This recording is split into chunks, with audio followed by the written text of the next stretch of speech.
The next reaction we are going to look at is dehydration of alcohols to form alkenes. And this is an example of elimination reaction. In the previous chapter on halogen derivatives, we have actually learned that halogenol alkanes undergo elimination under basic conditions, such as KOH in ethanol to form alkenes. But for alcohols to undergo elimination, we will use acidic conditions, such as excess concentrated sulfuric acid with heat, which will remove the water from the alcohol and convert it to alkene. And similar to elimination reactions from halogenol alkanes, we will use Saint-Saëns' rule to predict the major product. Saint-Saëns' rule states that the major product will be the more substituted alkene. So in this case, you can look at this alcohol molecule over here. I have redrawn the molecule to show you how the two products are formed.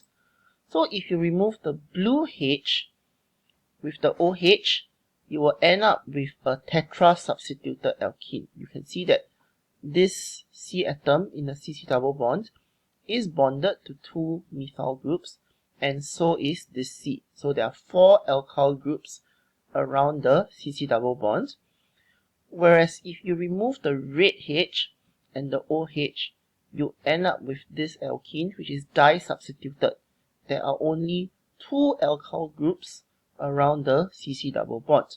So this tetra-substituted alkene will end up being the major product from the dehydration of this alcohol, as predicted by Saint-Saëns' rule.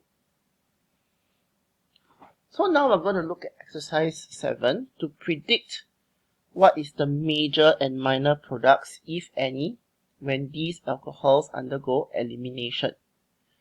So starting with this alcohol for part 1, I have drawn the hydrogen atoms in case you cannot visualize.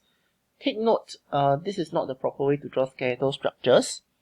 So you can see that there is again 2 possible positions where you can remove hydrogen.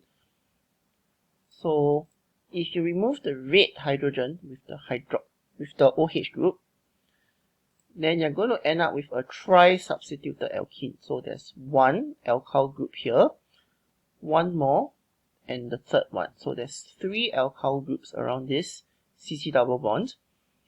Whereas if you remove the blue H and the hydroxyl group, you only end up with a di-substituted alkene. 1, 2 alkyl groups. So which means that this will end up being the major product, and this will end up being the minor product. Next, we look at this cyclopentanol.